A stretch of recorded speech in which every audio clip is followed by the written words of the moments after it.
Retail investor का एकमात्र channel stock profit India आपका स्वागत करता है। साथियों नमस्कार, चैनल में पहली बार आए हैं तो सब्सक्राइब जरूर करें, क्योंकि यही एकमात्र ऐसा चैनल है जो रिटेल इन्वेस्टर का ध्यान रखता है। तो चलिए शुरुआत करते हैं आज के वीडियो की। आज का वीडियो बड़ा महत्वपूर्ण होने वाला है, क्योंकि आपके पैसों की बात है, आपके निवेश की बात है। निवेश हर कोई करता है, लेकिन सही निवेश हर कोई नहीं कर पाता। तो हमारा प्रयास है कि आपका निवेश सही हो और सही जगह हो। इसके लिए हमेशा प्रयासरत रहते हैं और आपके साथ वो इन्फॉर्मेशन शेयर करते हैं जो कि अन्य प्लेटफॉर्म पर आपको नहीं मिलती है, ना ही कोई यूट्यूबर आपको बताता है। तो आज के इस वीडियो में हम बात करने जा रहे हैं ऐसे 4 म्यूचुअल फंड की जो कि आपके निवेश के लिए बहुत ही महत्वपूर्ण हो सकते हैं।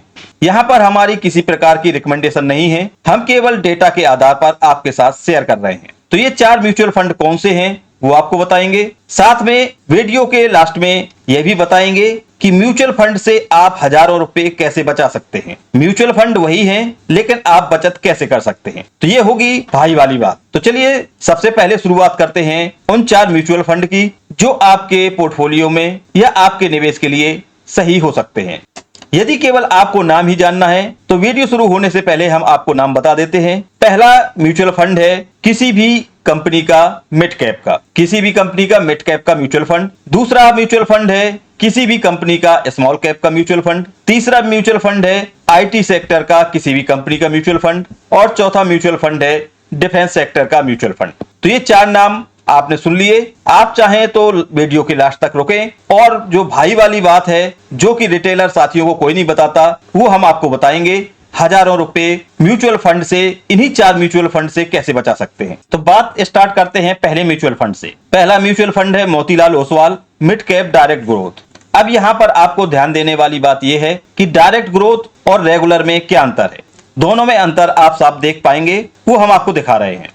यहां पर डायरेक्ट प्लान को हमने लिया है। यदि इसमें आप 1000 रुपए प्रति महीने जमा करते हैं और 36 महीने लगातार जमा करते हैं तो आपका रिटर्न 55,248 रुपए होता है। और यहीं पे यदि आप रेगुलर में निवेश करते हैं, जो कि रेगुलर ग्रोथ के नाम से आपको दिखाई देगा, वहां पर आपका वही इन्वेस्टमेंट जो कि आपने डायरेक्ट में किया था, वहां पे 55,000 रुपए कुछ था और यहाँ पे 54,281 रुपए है। तो ये फर्क है आपके रेगुलर और डायरेक्ट प्लान लेने में। तो हमारा सजेशन यही रहेगा कि हमेशा म्यूचुअल फंड डायरेक्ट लें। तो मिड कैप म्यूचुअल फंड लेते समय आप और भी कंपनियों को स्टडी कर सकते हैं, जैसे एचडीएफसी मिड कैप, कोटक का मिड कैप, निप्पॉन का मिड कैप, मोतीलाल ओसवाल का मिड कैप, एक्सिस का मिड कैप, एसबीआई का, डीएसपी का, मिरा एसेट का, सुंदरम का, फ्रैंकलिन का, यानी तमाम कंपनियां हैं जो कि मिड कैप म्यूचुअल फंड को प्रोवाइड करती हैं।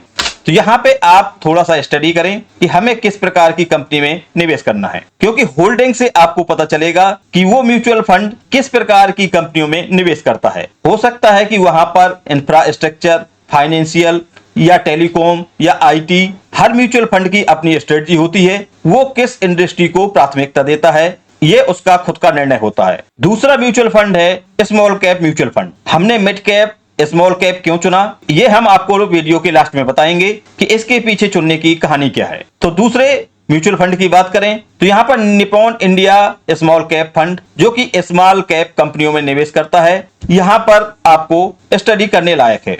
यहाँ पर भी आपको रेगुलर और डायरेक्ट दोनों प्रकार के प्लान अवेलेबल हैं। हमारी लिस्ट में तीसरा म्यूचुअल फंड है Motilal Oswal Nifty India defence index fund. इस फंड को शुरुआत हुए अभी 13 महीने ही बीते हैं, इसलिए इसके प्रदर्शन या इसके रिटर्न की तुलना नहीं की जा सकती। लेकिन हमारा जो उद्देश्य और जो नजरिया है वो डिफेंस को लेके अलग है। आने वाले कम से कम 10 सालों के लिए डिफेंस में एक डिमांड बिल्कुल देखने को मिलेगी।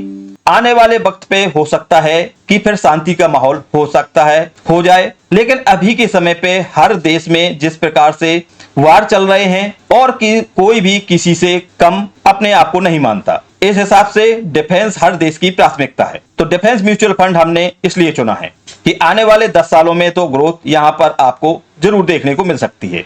इसमें भी दोनों प्रकार के फंड हैं, रेगुलर फंड भी है और डायरेक्ट। तो यहाँ पर सलाह हमारी वही है कि आप डायरेक्ट फंड में ही जाएं। हमारी लिस्ट में चौथा म्यूचुअल फंड है आदित्य बिरला सन लाइफ डिजिटल इंडिया फंड। इसमें भी दोनों प्रकार के फंड अवेलेबल हैं, रेगुलर और डायरेक्ट। ये आईटी सेक्टर का फंड है और आप इस चीज को भली भांति से समझ सकते हैं कि आईटी के बिना कोई भी कंपनी आज के समय पे चल नहीं सकती। तो आईटी का फ्यूचर एक ग्रोथ फ्यूचर दिख रहा है, क्योंकि आईटी बिजनेस से लेके और आज हमें जरूरत हर घर में जो दैनिक जरूरत होती है वहां भी आईटी का यूज होता है। किसी भी काम को करने के लिए बिना डिजिटल सेवाओं के आप वो काम सिस्टमेटिक ढंग से नहीं कर सकते। तो इसलिए आज हमने अपनी लिस्ट में चौथे नंबर पर आदित्य बिरला सन लाइफ डिजिटल फंड को रखा है। वैसे आईटी की सेक्टर में और भी म्यूचुअल फंड है, आईसीआईसीआई का, कोटक का और तमाम कंपनियों के, लेकिन इन्होंने अपनी होल्डिंग जिन कंपनियों में की है वो कंपनियां हमारे नजरिए से अच्छी हैं, इसलिए हमारा यहाँ पे जो प्राथमिकता देना आदित्य बिरला सन लाइफ डिजिटल इंडिया को बनता है और हमने इसे चौथे नंबर पर रखा है। तो ये 4 म्यूचुअल फंड थे जहां पर आप स्टडी कर सकते हैं। अब हम आपको बताते हैं कि आप म्यूचुअल फंड से हजारों रुपए कैसे बचा सकते हैं। तो ये बताने से पहले आपके मन में एक सवाल जरूर आया होगा कि लार्ज कैप म्यूचुअल फंड को क्यों नहीं चुना गया। उसके पीछे की कहानी ये है कि आप जो भी मिड कैप या स्मॉल कैप म्यूचुअल फंड लेंगे या यहां पर आईटी का म्यूचुअल फंड लेंगे या डिफेंस का म्यूचुअल फंड लेंगे, इन चारों म्यूचुअल फंड में आपको लार्ज कैप कंपनियां मिल जाएंगी।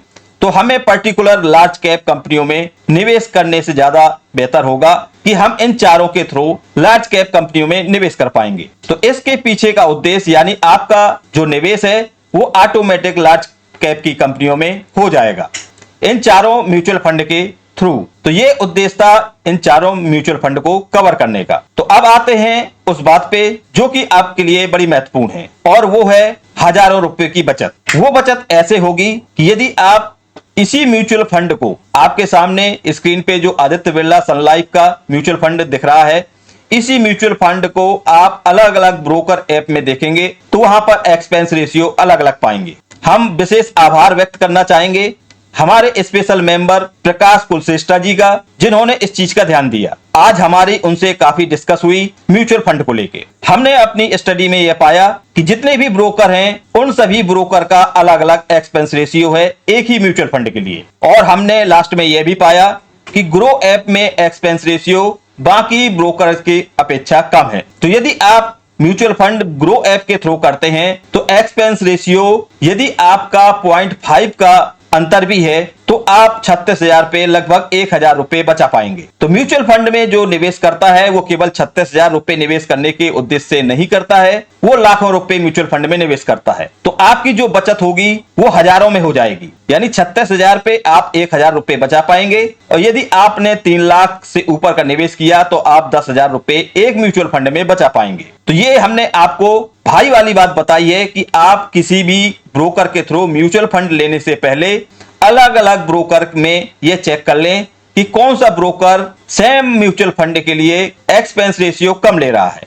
इससे आप हजारों नहीं, यदि आपकी निवेश की क्षमता अधिक है, आप हर महीने 10,000 रुपए का निवेश करते हैं तो आप 3 महीने में 30,000 का निवेश कर पाएंगे, 4 महीने में 40,000 का। तो यदि आप 4 महीने निवेश करेंगे तो आप 1,000 रुपए की बचत कर पाएंगे यदि आपने ये थोड़ी सी मेहनत कर ली। तो ये चीज आपको शायद यूट्यूब की दुनिया में या किसी और जानकार ने, विशेषज्ञ ने ये बात नहीं बताई होगी। जो हम बात अपने रिटेलर साथियों के साथ साझा करते हैं वो बड़ी ही महत्वपूर्ण होती है, इसलिए हम कहते हैं कि वीडियो को पूरा देखना चाहिए। अधूरा ज्ञान अपर्याप्त होता है और नुकसानदेह होता है। तो आज का वीडियो आपको कैसा लगा कमेंट करके अपनी राय जरूर व्यक्त करें। यदि अभी तक आपने चैनल को सब्सक्राइब नहीं किया है तो चैनल को सब्सक्राइब कर लें। ऐसी ही इंफॉर्मेटिव वीडियो हम आपके साथ साझा करते रहते हैं। तो मिलते हैं नेक्स्ट वीडियो में न्यू इंफॉर्मेशन के साथ। तब तक के लिए बाय बाय, टेक केयर।